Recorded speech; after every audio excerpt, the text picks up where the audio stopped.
너 같은 반찬 냄새 찌든 거지랑은 숨도 쉬기 싫어. 남편이 그렇게 내뱉고 다른 여자 차에 올라탄 날, 저는 법원 계단에 주저앉았어요. 아줌마, 주제 파악 좀 하시고 늙었으면 조용히 비켜주세요. 그날 밤 그 여자한테서 온 문자에 저는 주먹을 꽉 쥐었습니다. 참나 10년 동안 5억을 갚아줬더니 돌아온 게 이거였어요. 근데 여러분, 그 남편이 병원장 딸 돈으로 번듯하게 차린 5층짜리 병원 있잖아요. 그 병원 문 닫게 만든 사람이 바로 저예요. 시장통에서 반찬 팔던 이 아줌마가요. 오늘의 사연 시작 전에 구독과 좋아요 눌러주시면 집안에 동기운과 행운이 가득할 겁니다. 가정법원 앞이었어요.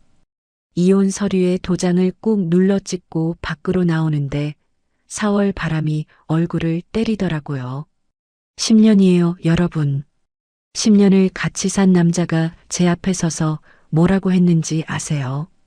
지훈이 양복 소매를 탁탁 털어내면서 입을 열었어요. 야, 너 진짜 징글징글하다.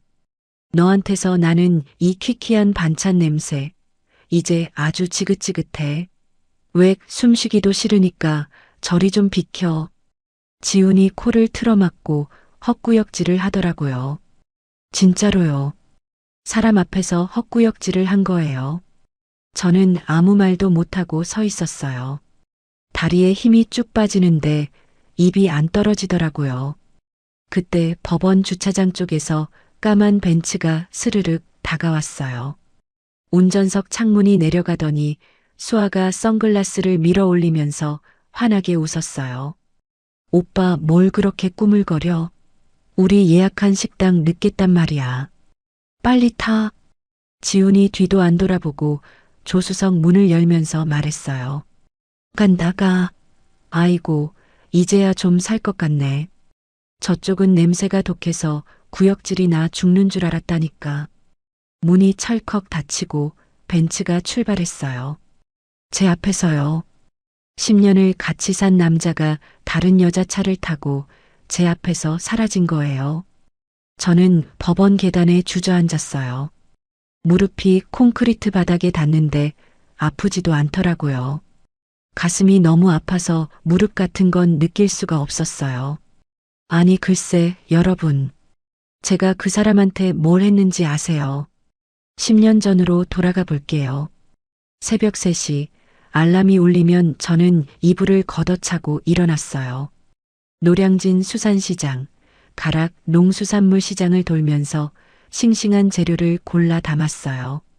손이 꽁꽁 얼어붙는 한겨울에도 장화에 빗물이 차는 장마철에도 하루도 안 빠지고 시장을 돌았어요. 손에 습진이 올라와서 손가락 마디마디가 갈라지고 피가 맺혔어요. 밴드를 칭칭 감고 고무장갑을 끼면 또 일할 수 있었거든요. 안 아픈 척하는 거 저 정말 잘했어요. 그 돈이 어디로 갔냐고요. 지훈이 의대 다니면서 진 빚 졸업하고 병원 차리겠다고 빌린 돈. 합치면 5억이에요, 5억. 그걸 제가 반찬 팔아서 한 푼 한 푼 갚은 거예요. 아, 그런데요. 제가 그 빚을 다 갚아주니까 시어머니가 뭐라고 했는지 아세요? 시어머니가 거실 소파에 딱 버티고 앉아서 부채질을 하면서 말했어요. 야, 강윤아, 너 착각하지 마라. 우리 지훈이가 의사식이나 된 게 어디 내 덕인 줄 아니? 다 우리 아들이 똑똑해서 된 거지. 이 32평 아파트 명에 군말 말고 내 앞으로 싹 돌려놓고 몸만 나가. 주제에 어디서 의사 집안 며느리 자리를 꿰차고 앉아 있어? 여러분, 그 아파트 제가 반찬 팔아서 산 거예요. 제 이름으로 된 제 집이었어요. 근데 그걸 내놓으래요. 참나, 진짜. 그리고 며칠 전 일이에요. 지훈이 퇴근하고 돌아오는 시간이 점점 늦어지더라고요. 새벽 1시, 2시에 들어오는 날도 있었어요. 양복에서 향수 냄새가 났어요. 제가 쓰는 향수가 아니었어요. 핸드폰을 확인했어요. 수아라는 이름 옆에 하트가 붙어 있었어요. 문자가 수십 개 쌓여 있었어요. 저는 지훈이 앞에 핸드폰을 내밀었어요. 손이 떨렸어요. 이게 대체 뭐야? 수아라니, 이 여자가 대체 누구냐고. 당신 정말 이럴 수 있어? 지훈이 넥타이를 풀면서 귀찮다는 듯이 혀를 찼어요. 아우, 또 시작이네. 또 지랄이야. 야, 수아, 아버지가 큰 병원 원장님이야. 나 지금 사업 확장하려고 투자 받는 중이라고. 이건 비즈니스지.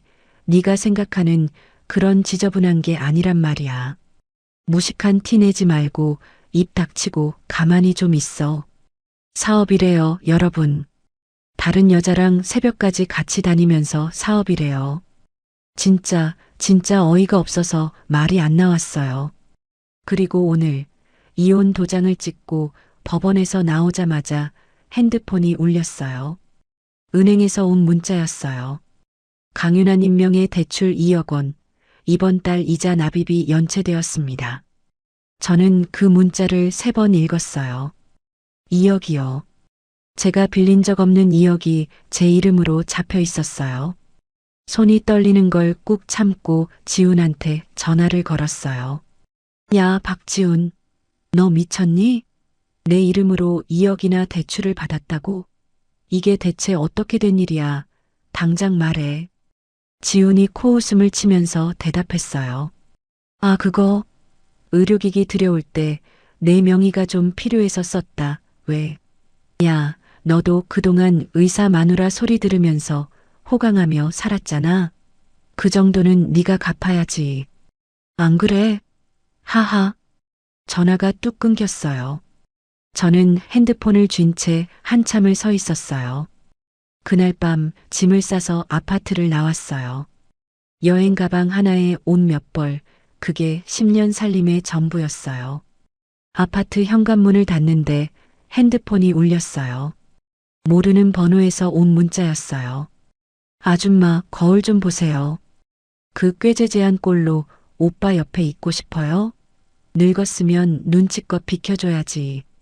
이제 오빠는 내 거니까 다신 연락하지 마요. 수아였어요. 저는 그 문자를 읽고 길바닥에 주저앉았어요. 주먹을 꽉 쥐었어요. 손톱이 손바닥을 파고드는데 그 아픔이 오히려 정신을 번쩍 들게 하더라고요. 다음 날 아침 저는 허름한 앞치마를 두르고 반찬가게 문을 열었어요. 평소랑 똑같이요. 단무지를 썰고 멸치를 볶고 김치를 담았어요. 근데 제 앞치마 주머니 안에는 작은 것이 하나 들어 있었어요. 지훈이 서재 서랍 깊숙이 숨겨뒀던 거예요. 제약회사에서 건네받은 돈 내역이 고스란히 담긴 조그만 저장 장치였어요. 짐 싸면서 챙겨 나온 거예요. 겉으로는 빚더미에 앉은 불쌍한 이혼녀. 아무것도 모르는 시장통 아줌마. 저는 그 연기를 완벽하게 해냈어요. 가게 구석에 걸린 깨진 거울을 봤어요. 습진으로 갈라진 손, 다크서클이 내려앉은 눈. 거울 속에 제가 저를 똑바로 쳐다보고 있었어요. 그래, 어디 한번 마음껏 날아올라 봐. 꼭대기에서 바닥으로 처박힐 때 얼마나 뼈저리게 아픈지 내가 똑똑히 가르쳐 줄 테니까. 기대해라, 박지훈. 저는 거울 속에 저한테 그렇게 말하고 칼을 집어들어 단무지를 썰기 시작했어요. 일주일이 지났어요. 가게 문을 열고 평소처럼 반찬을 진열하고 있었는데 밖에서 쾅 하는 소리가 났어요. 유리문이 벌컥 열리더니 지훈이 먼저 들어오고 뒤에서 시어머니가 따라 들어왔어요. 가게 안에 손님이 3분이나 계셨어요. 단골 아주머니들이 반찬을 고르고 있었는데 시어머니가 그 사이를 밀치듯 지나가면서 진열대를 탁 쳤어요. 야, 강윤아. 네가 사람이가. 시어머니가 핸드백을 카운터 위에 내던지면서 소리를 질렀어요. 우리 지훈이한테 위자료를 뜯어먹겠다고 변호사를 붙였다며. 네가 뭘 해줬다고 위자료야, 위자료가. 저는 멸치볶음통을 내려놓고 앞치마에 손을 닦았어요. 어머니, 여기 손님들 계세요. 밖에서 이야기하시죠. 지훈이 반찬 진열대 앞에 딱 버티고 서서 서류 봉투를 꺼내 들었어요. 야, 쓸데없는 소리 집어치우고 여기에 도장 찍어. 위자료 포기 각서야. 어차피 네가 받을 돈 같은 거 없어. 네가 뭔데? 손님들이 놀라서 저를 쳐다봤어요. 아니 글쎄, 여러분. 손님이 보는 앞에서 그러는 거예요. 저는 이를 꽉 깨물고 참았어요. 나 안 찍어. 나가. 그 한마디에 지훈이 눈이 뒤집혔어요. 지훈이 진열대 위에 놓인 반찬통을 팔로 쓸어버렸어요. 유리 반찬통 4~5개가 바닥에 떨어져서 와장창 깨졌어요. 멸치볶음이며 잡채며 바닥에 쏟아지고 유리 조각이 사방으로 튀었어요. 손님들이 비명을 지르면서 뒤로 물러섰어요. 시어머니가 깨진 반찬통을 발로 걷어차면서 악을 썼어요. 이깟 반찬 가게 하나 가지고 벼슬이라도 한 줄 아나. 내 아들 앞길 막기 전에 도장이나 빨리 안 찍어. 이 못된 년아. 저는 바닥에 쏟아진 반찬을 내려다봤어요. 새벽 3시에 일어나서 만든 것들이었어요. 손가락 마디가 갈라지도록 다듬고 볶고 졸인 것들이 발에 밟히고 있었어요. 주먹을 꽉 쥐었어요. 속에서 뭐가 부글부글 끓어오르는데 터뜨리면 안 됐어요. 아직 때가 아니었거든요. 그때 밖에서 또 문이 열리는 소리가 났어요. 수아였어요. 명품 가방을 팔에 걸치고 선글라스를 머리 위에 올린 채로 가게 안을 둘러보더니 코를 찡긋거렸어요. 어머, 여기 냄새 진짜 심하다. 이 반찬에서 쉰내 나는 거 아니에요. 수아가 바닥에 침을 뱉었어요. 제 가게 바닥에요. 제가 매일 아침 물걸레로 닦는 그 바닥에 침을 뱉은 거예요. 수아가 지운 팔짱을 끼면서 저를 위아래로 훑어봤어요. 오빠 피 빨아먹고 산 주제에 위자료까지 뜯어먹으려고. 참, 기생충도 이런 기생충이 없다. 진짜 어이가 없어서 진짜. 제가 피를 빨아먹었대요. 5억을 갚아준 사람한테 기생충이래요, 여러분. 저는 아무 말도 안 했어요. 입술을 꽉 깨물고 바닥만 봤어요. 지훈이 수아 어깨를 감싸면서 문 쪽으로 돌아섰어요. 각서 안 찍으면 내 꼴이 어떻게 되는지 두고 봐. 무능한 년이 어디서 바라기야. 세 사람이 나가고 유리문이 닫혔어요. 가게 안이 조용해졌어요. 바닥에는 깨진 유리 조각이랑 엎질러진 반찬이 널브러져 있었어요. 손님들은 이미 다 나가셨어요. 저 혼자 남았어요. 저는 빗자루를 들고 유리 조각을 쓸기 시작했어요. 손이 떨려서 빗자루를 제대로 잡을 수가 없었어요. 그때 가게 문이 또 열렸어요. 고개를 들어보니 김 여사님이셨어요. 김 여사님은 제 가게에 10년을 오신 분이에요. 입맛이 까다롭기로 유명해서 제가 만든 반찬 아니면 젓가락도 안 대시는 분이었어요. 동네에서 모르는 사람이 없는 자산가이기도 했고요. 김 여사님이 지팡이를 짚고 가게 안으로 들어오시더니 바닥을 보고 멈춰 섰어요. 유나야, 이게 무슨 난리통이냐? 저는 빗자루를 든 채로 서 있었어요. 아무 말도 안 했는데 눈물이 뚝뚝 떨어지더라고요. 참고 참았는데 김 여사님 얼굴을 보니까 그냥 나와버렸어요. 여사님 김 여사님이 지팡이를 옆에 세워두고 제 손을 잡으셨어요.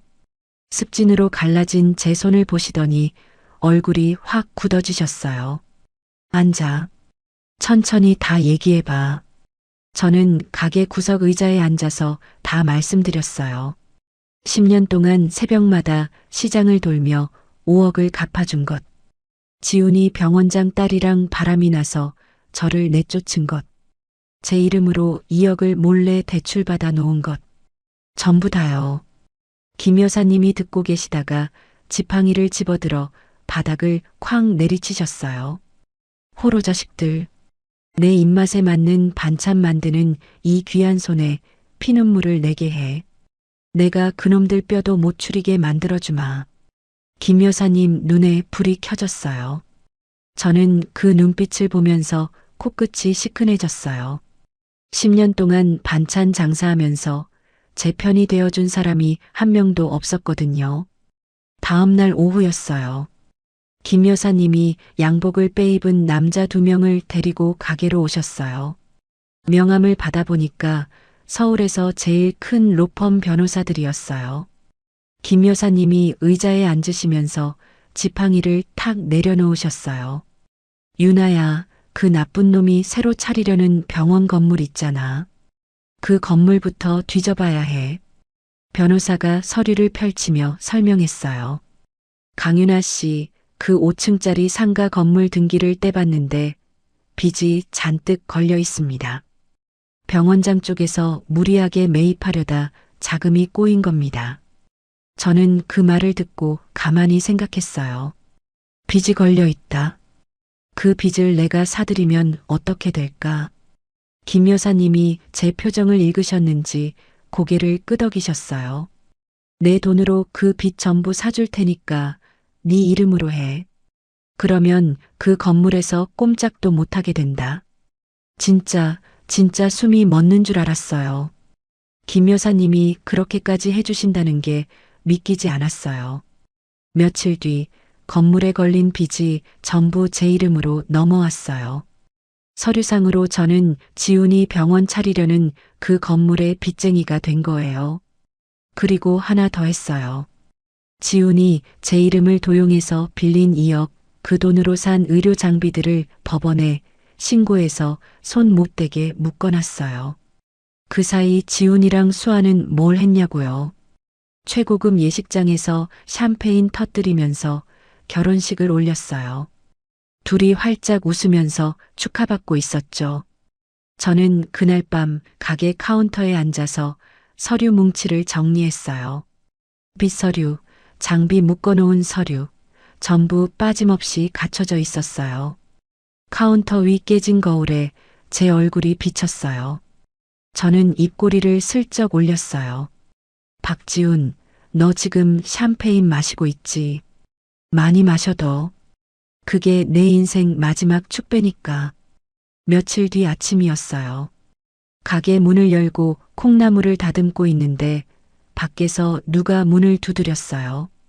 이른 아침이라 손님이 올 시간이 아니었거든요. 문을 열었더니 남자가 하나 서 있었어요. 눈이 퀭하게 꺼져 있고 양복은 구겨질 대로 구겨져 있었어요. 며칠을 못 잔 사람 같았어요. 사모님, 저 박준호입니다. 지훈이 형 밑에서 일했던 박 선생이었어요. 지훈이 예전 병원에서 같이 일했던 후배 의사요. 얼굴이 반밖에 안 남은 것처럼 쪽 빠져 있었어요. 박 선생이 가게 안으로 들어오더니 다리에 힘이 풀렸는지 바닥에 털썩 주저앉았어요. 사모님, 저 이제 끝났습니다. 면허가 날아가게 생겼어요. 저는 물 한 잔을 떠다 주고 맞은편에 앉았어요. 무슨 소리예요? 천천히 말해봐요. 박 선생이 물컵을 두 손으로 감싸 쥐었어요. 손이 부들부들 떨리더라고요. 지훈이 형이랑 병원장님이 환자들한테 싸구려 부품을 넣었어요. 중국에서 떼어온 불량품을요. 겉포장만 바꿔서 비싼 거라고 속이고 수술한 거예요. 저는 숨이 턱 막혔어요. 여러분, 사람 몸에 들어가는 거예요. 관절이 안 좋아서 수술 받으러 온 할머니, 할아버지 몸에 싸구려 불량품을 집어넣은 거라고요. 그게 진짜예요. 박 선생이 고개를 떨구면서 말했어요. 진짜예요. 저도 수술에 들어갔었으니까요. 근데 부작용이 터지기 시작하니까 지훈이 형이 전부 제 탓으로 돌렸어요. 수술 기록도 제 이름으로 바꿔놓고 저한테 전부 뒤집어 씌운 거예요. 박 선생이 구겨진 양복 안주머니에서 서류 뭉치를 꺼냈어요. 수술 기록지 원본이었어요. 날짜, 환자 이름, 사용한 부품 이름까지 전부 적혀 있었어요. 이게 원본이에요. 지훈이 형이 바꿔치기 하기 전에 제가 복사해 둔 거예요. 사모님, 저 이것밖에 없어요. 이거 없으면 저는 진짜 끝이에요. 저는 그 서류를 받아들었어요. 손끝이 차가워지더라고요. 지훈이 한 짓이 불륜이나 돈 문제가 아니었어요. 사람 목숨을 가지고 장난을 친 거였어요. 진짜 역겨웠어요. 같은 이불 덮고 10년을 잔 사람이 이런 짓을 하고 있었다니. 저는 주먹을 꽉 쥐었어요. 박 선생님, 이 서류 저한테 맡겨주세요. 제가 반드시. 그 말이 끝나기도 전이었어요. 쾅! 가게 유리문이 박살이 났어요. 문짝재로 걷어찬 거예요. 남자 셋이 들어왔어요.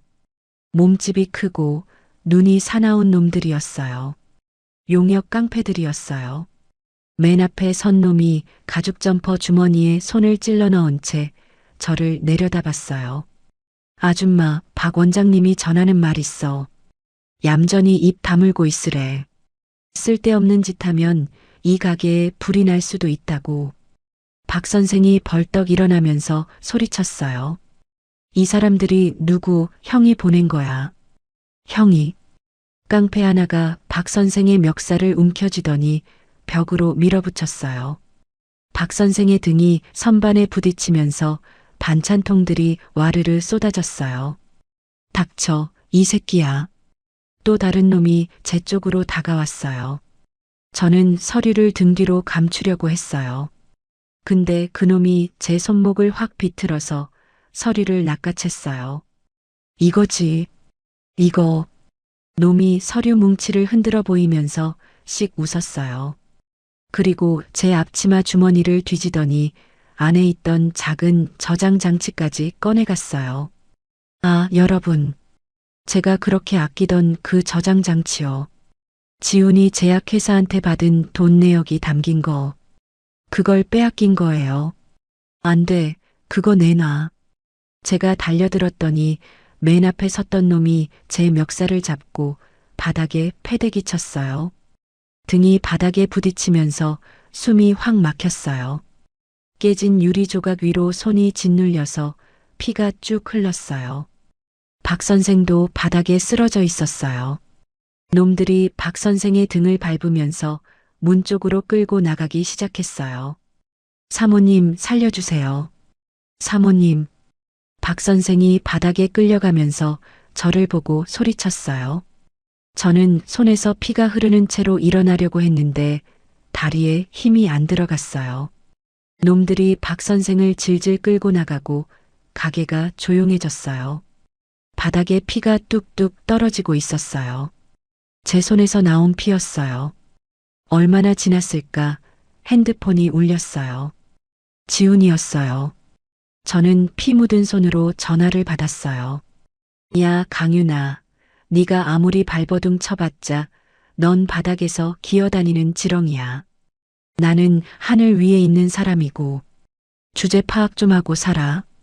지훈이 킬킬거리면서 웃었어요. 수화기 너머로 수화가 까르르 웃는 소리도 들렸어요. 전화가 끊겼어요.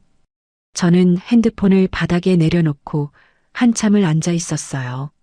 서류도 빼앗기고 저장 장치도 빼앗기고 박 선생까지 끌려갔어요. 손에서는 피가 멈추지 않고 흘렀어요. 이대로 끝인가? 진짜 이대로 무너지는 건가? 깨진 반찬통 사이에서 유리 조각을 치우는데 손이 또 베었어요. 근데 이상하게 아프지 않았어요. 아픈 게 아니라 뭔가 뜨거운 게 뱃속에서부터 치밀어 올라오더라고요. 도끼였어요.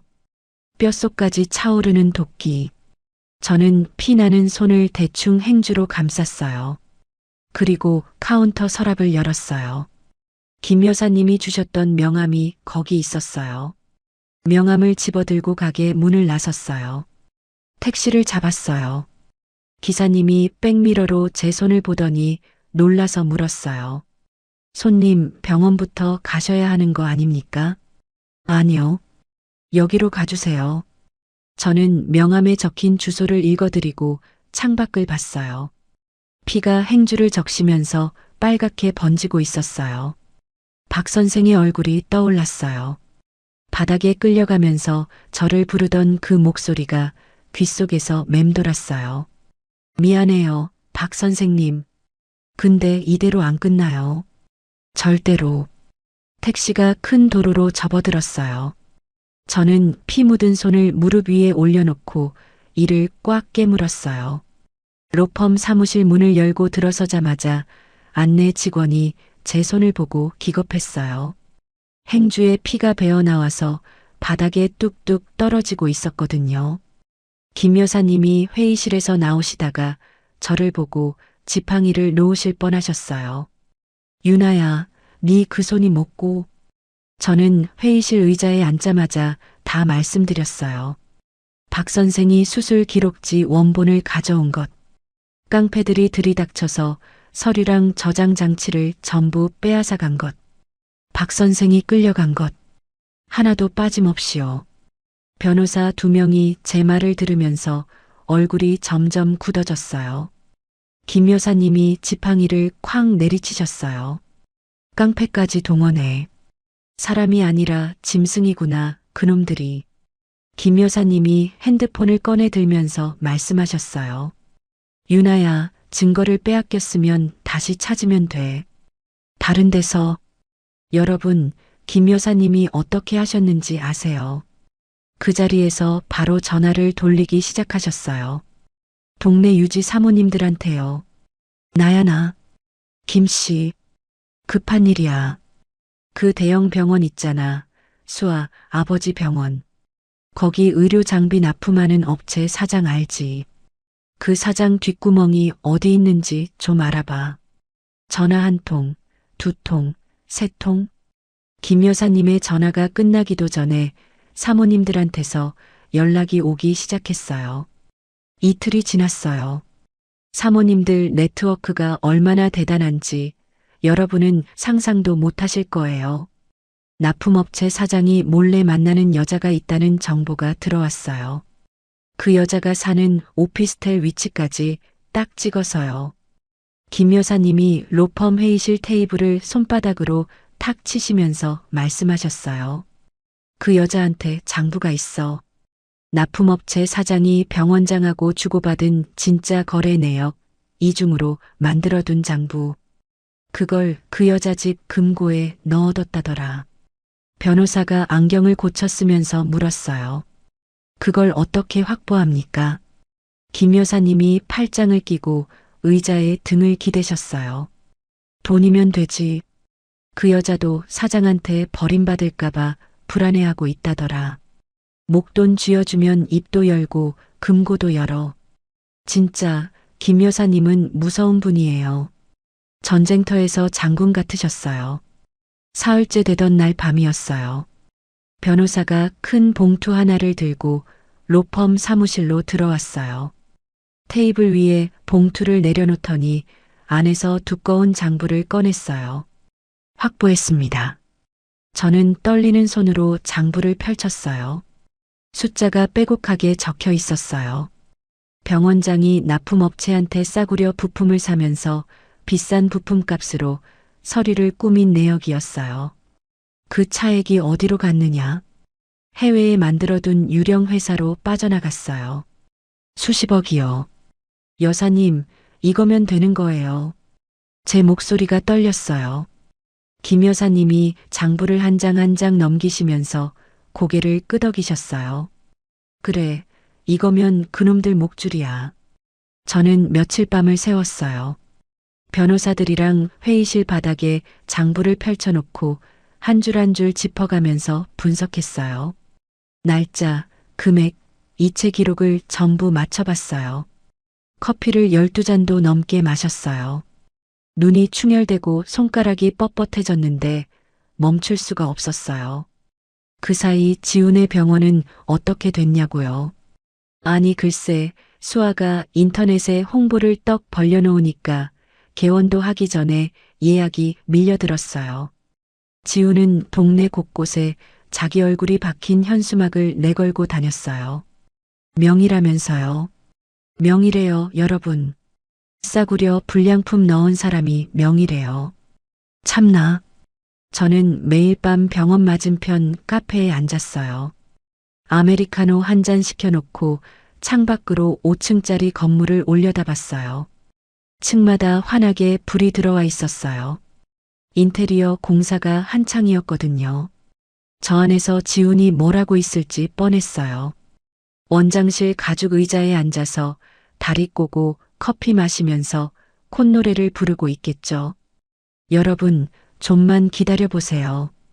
저 불이 꺼지는 날이 곧 와요. 변호사들이 서류를 전부 완성했어요. 제 이름을 도용해서 빌린 2억 대출금을 근거로 의료 장비를 묶어놓은 서류. 건물 빚쟁이로서 당장 돈을 갚으라고 요구할 수 있는 서류. 전부 빈틈없이 갖춰졌어요.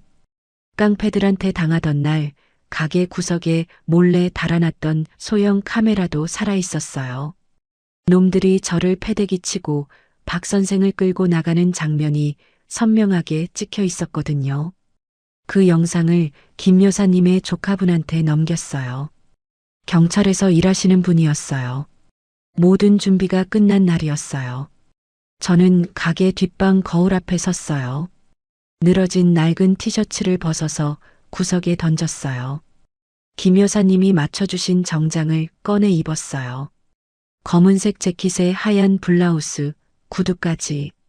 거울 속에 다른 사람이 서 있었어요. 시장통에서 새우젓 냄새 풍기던 아줌마가 아니었어요. 저는 거울을 똑바로 보면서 말했어요. 냄새나는 반찬 아줌마는 오늘부로 죽었어. 서류 뭉치를 가방에 넣고 지퍼를 닫았어요. 내일이 지훈의 병원 개업식이었어요. 지훈의 병원 개업식 날이었어요. 5층짜리 건물 앞에 화환이 양쪽으로 쭉 늘어서 있었어요. 20개는 넘었을 거예요. 개원을 축하합니다. 라는 문구가 붙은 화환들 사이로 사람들이 북적북적 들어가고 있었어요. 저는 건물 맞은편 카페 창가에 앉아서 그 광경을 지켜봤어요. 커피잔을 들고 있는 손은 떨리지 않았어요. 오늘은 안 떨렸어요. 로비가 한눈에 보였어요. 샴페인 잔이 피라미드처럼 쌓여 있었고 동네 유지 사모님들이 모피 코트를 걸치고 삼삼오오 모여 서 있었어요. 지훈이 로비 한가운데 서 있었어요. 새 양복을 빼입고 머리를 반들반들하게 넘기고 샴페인 잔을 번쩍 들어 올렸어요. 오늘 이 자리에 와주신 모든 분들께 감사드립니다. 이 지역 최고의 병원으로 만들겠습니다. 박수가 쏟아졌어요. 수아가 지훈 옆에 딱 붙어서 꽃다발을 안고 활짝 웃고 있었어요. 병원장도 양복 단추를 채우고 점잖은 표정으로 앞줄에 서 있었고요. 샴페인이 터졌어요. 거품이 쏟아지고 사람들이 환호했어요. 저는 커피를 한 모금 마시고 핸드폰을 꺼냈어요. 변호사한테 문자를 보냈어요. 시작하세요. 카페 문을 열고 나왔어요. 바람이 차가웠는데 정장 안쪽으로 심장이 뜨겁게 뛰고 있었어요. 건물 정문으로 걸어갔어요. 법원 집행관 4명이 저를 기다리고 있었어요.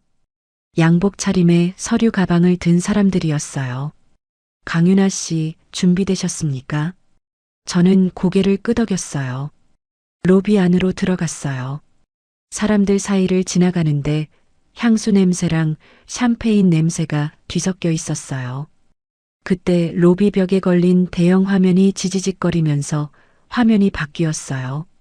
개업 축하 영상이 나오고 있었는데 갑자기 끊기더니 다른 소리가 흘러나왔어요.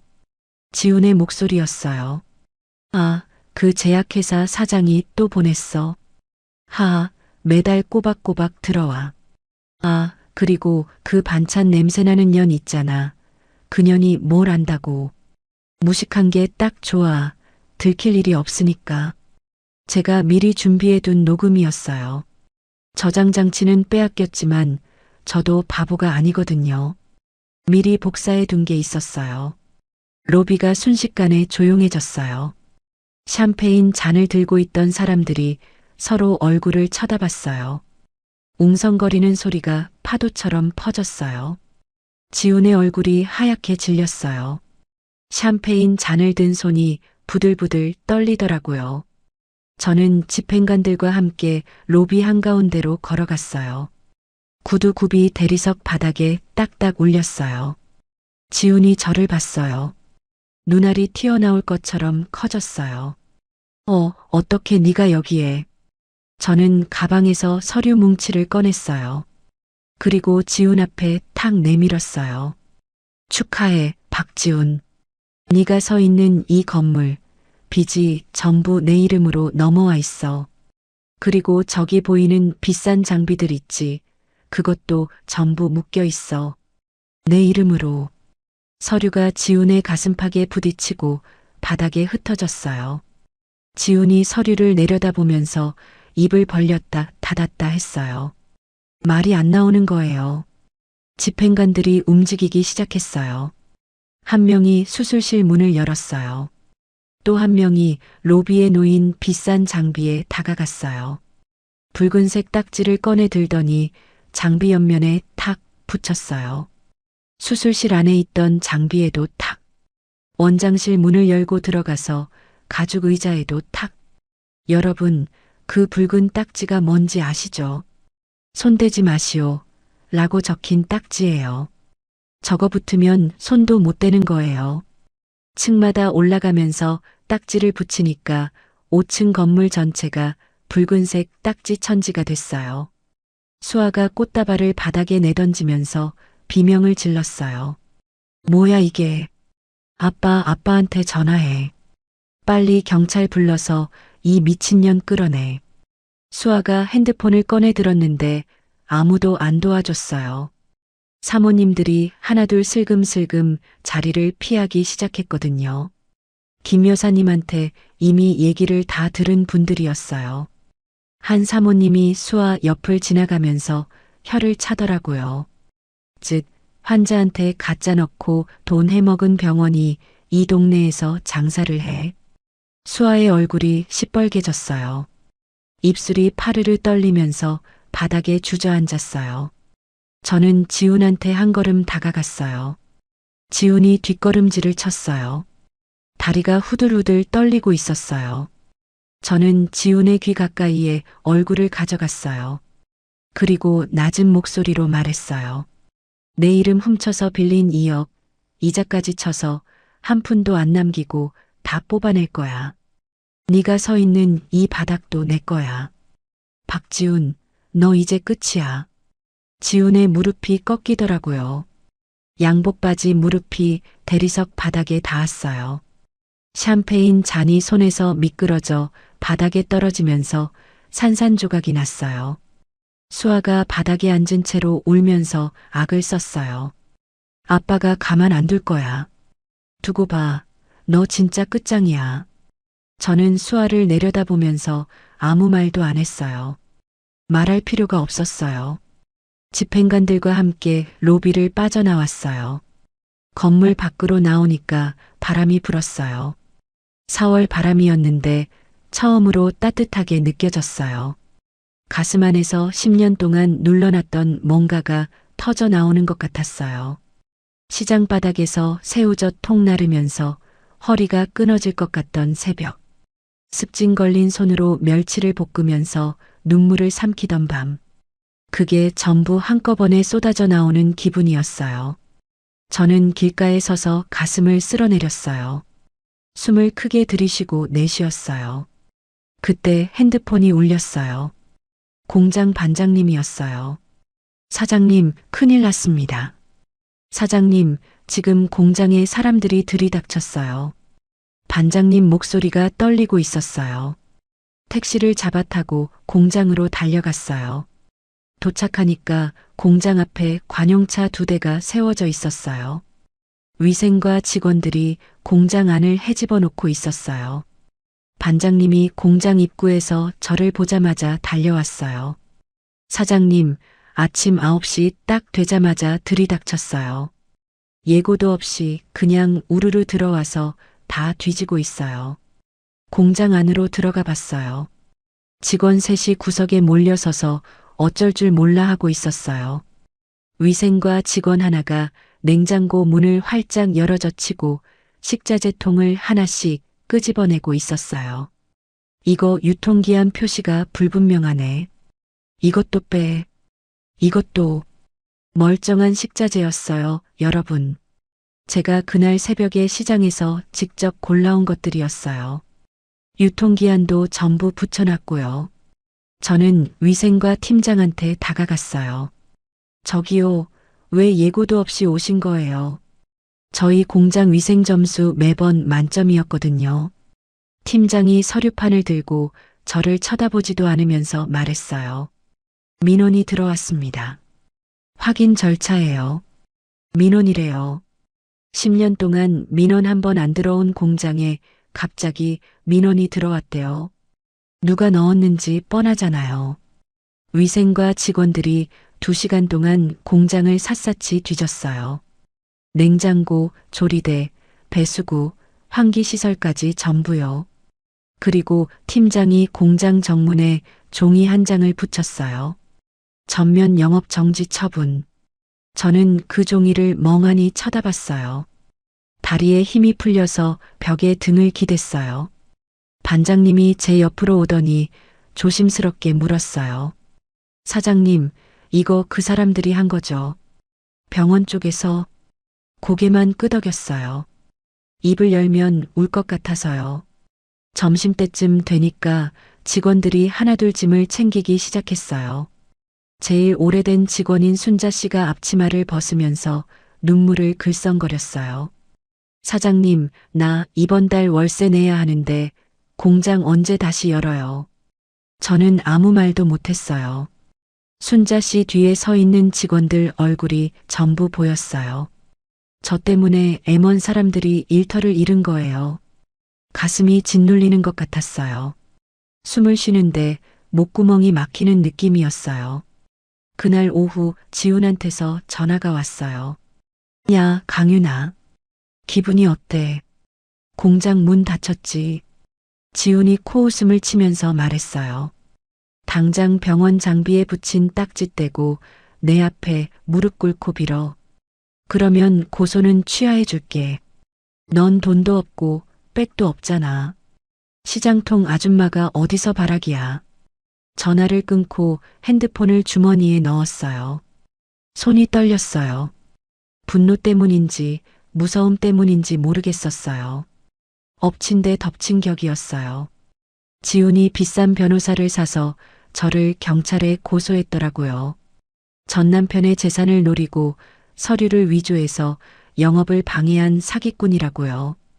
여러분, 제가 사기꾼이래요. 5억 갚아주고 2억 빚 뒤집어 쓰고 깡패한테 맞은 사람이 사기꾼이래요. 진짜 말이 안 나오더라고요. 지역 신문에도 기사가 떴어요. 돈에 눈먼 전처, 전도 유망한 의사개업식에서 난동. 제 이름은 안 나왔지만 동네 사람들은 다 알아요. 반찬 가게 하는 강윤아라는 거. 그 기사가 나간 다음 날 굳게 닫힌 공장 앞에 수아가 나타났어요. 핸드폰을 들고 공장 셔터를 찍어대면서 킥킥거렸어요. 어머, 반찬에서 쉰내 나더니 결국 망했네. 간방 가서 콩밥이나 실컷 드세요. 이 천박한 년아.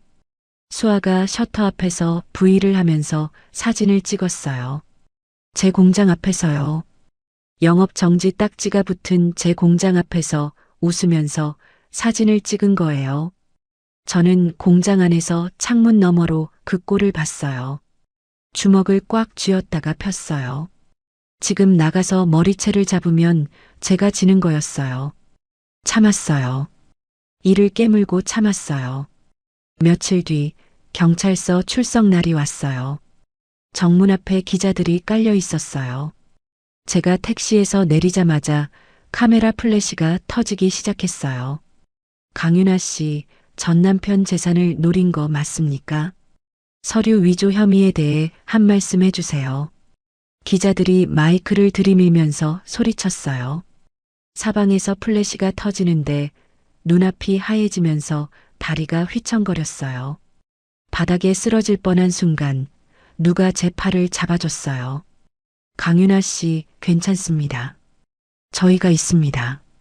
변호사였어요.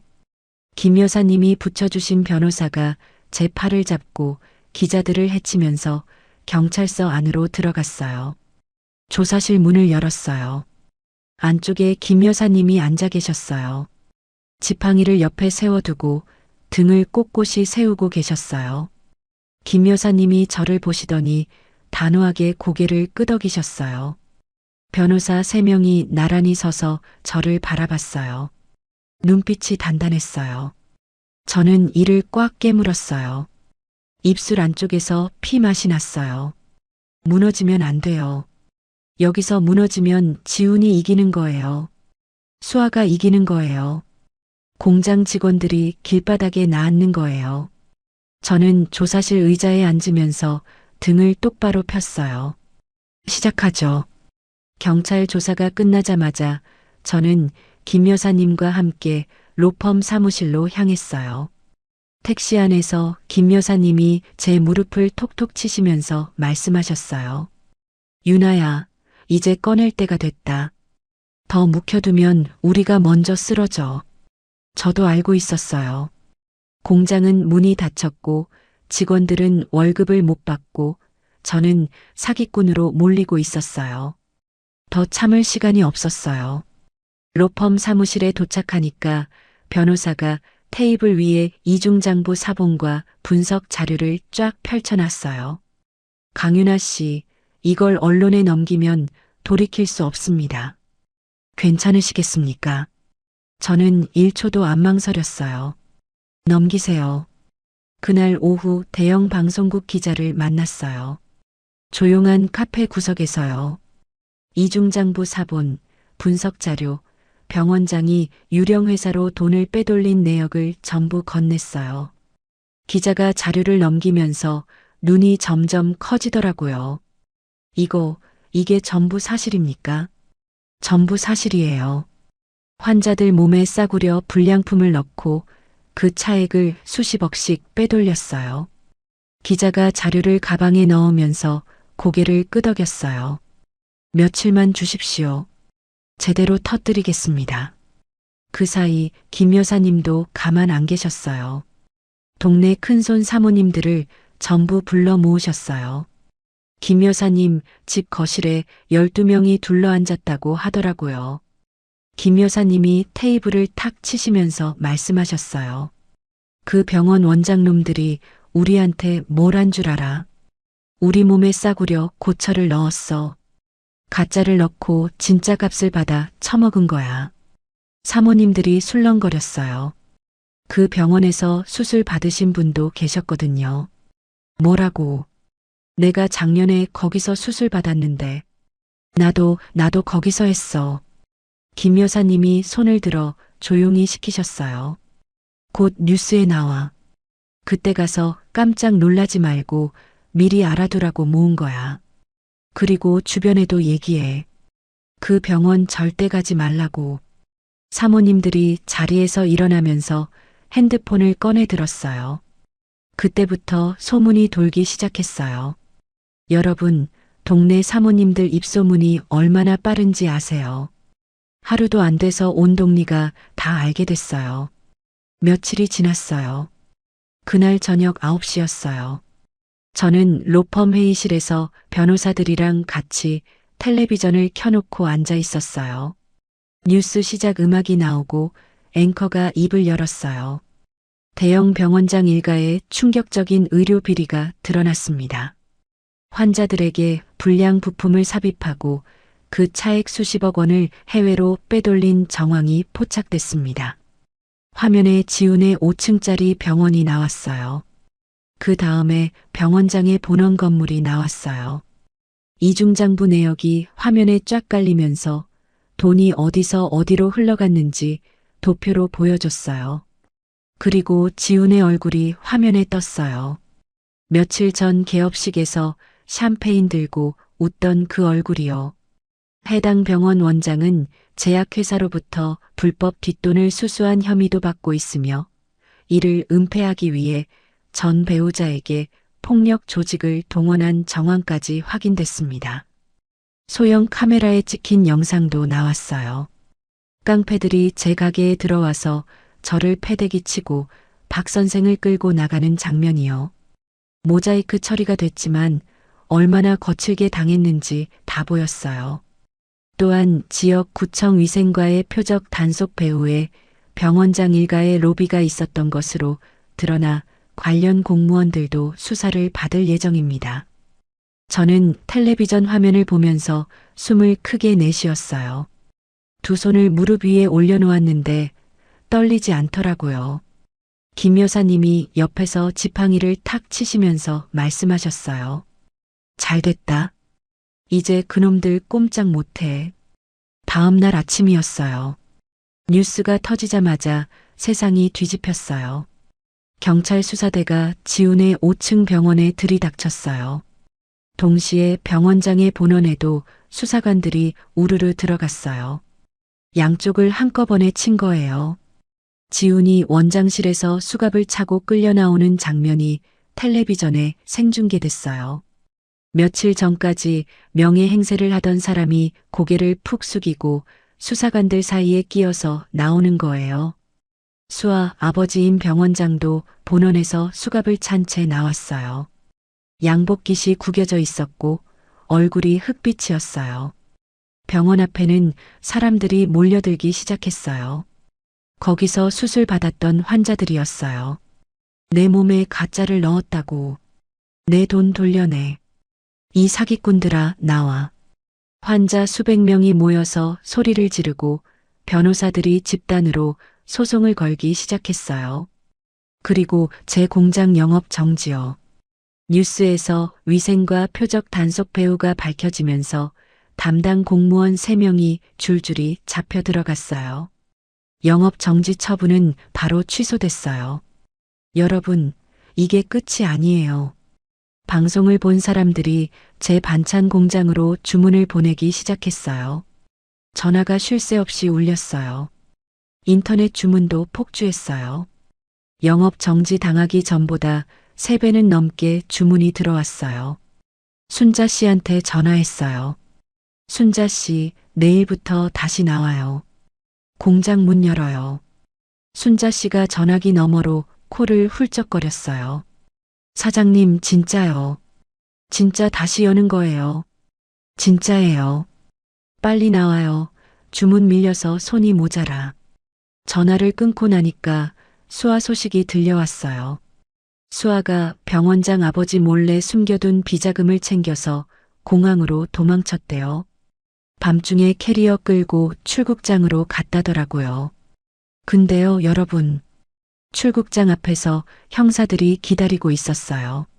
수아가 캐리어를 끌고 나타나자마자 형사 둘이 앞을 딱 막아섰어요. 오수아 씨, 세금 빼돌린 혐의와 증거 없앤 혐의로 체포합니다.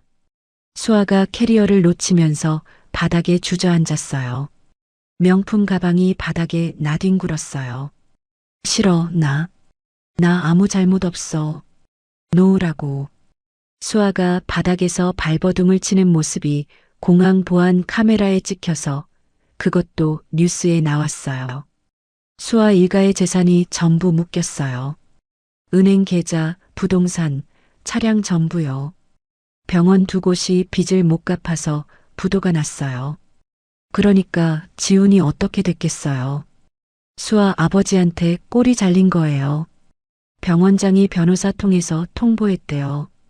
더 이상 사위도 아니고 한 푼도 줄 돈 없다고요.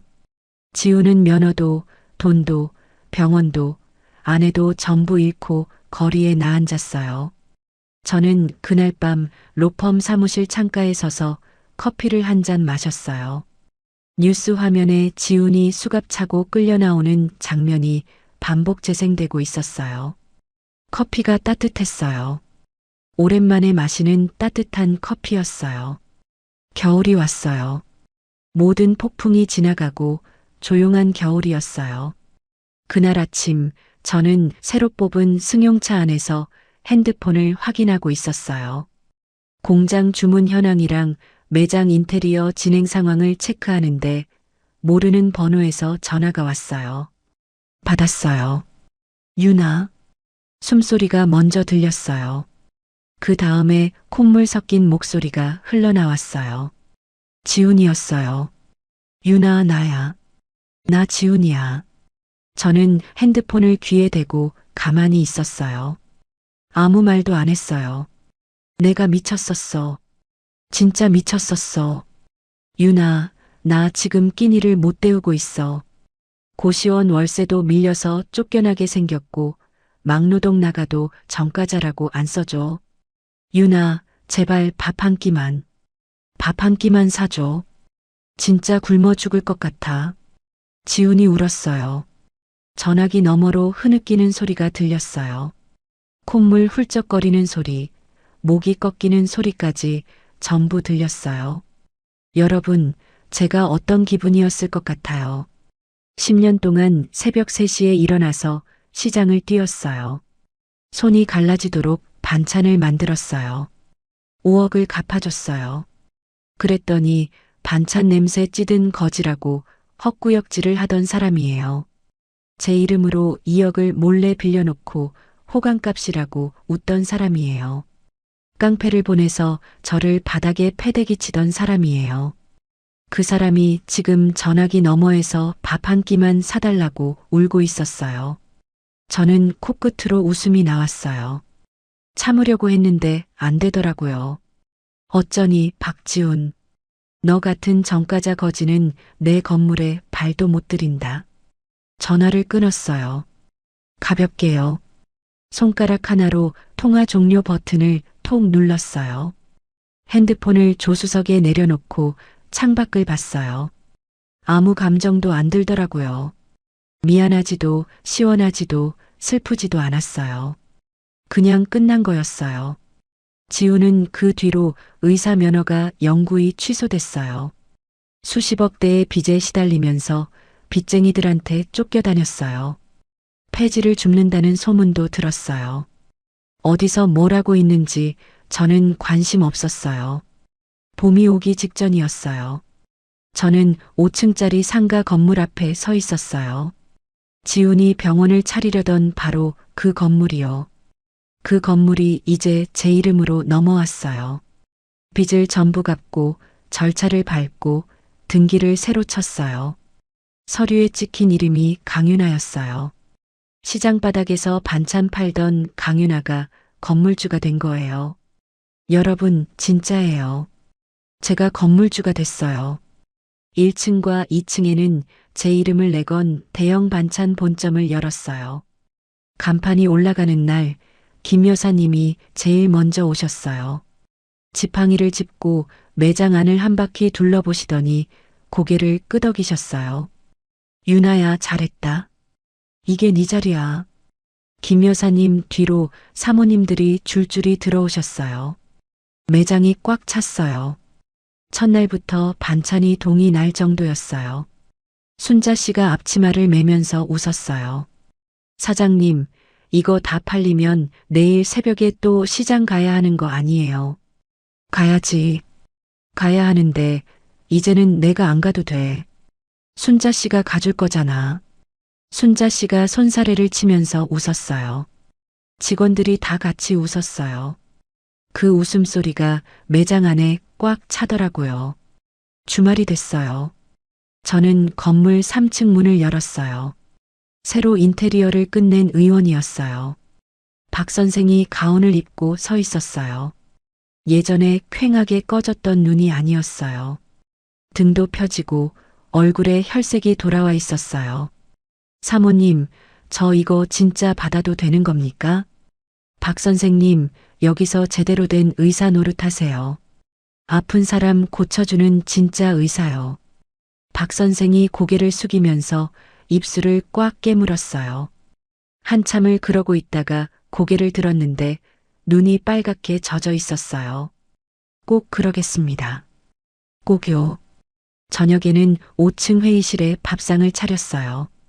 김 여사님, 박 선생, 변호사들, 공장 직원들까지 전부 불렀어요. 제가 직접 고기를 구웠어요.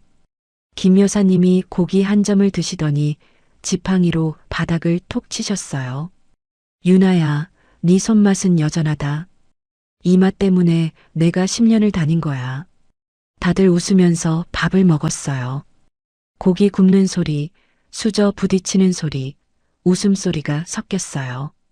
저는 고기를 뒤집으면서 사람들 얼굴을 하나하나 봤어요. 김 여사님, 박 선생, 순자 씨, 변호사들. 저를 도와준 사람들이었어요. 제가 무너질 때 손 잡아준 사람들이었어요. 밥상머리가 이렇게 따뜻한 거였구나. 진짜 오랜만에 느끼는 온기였어요.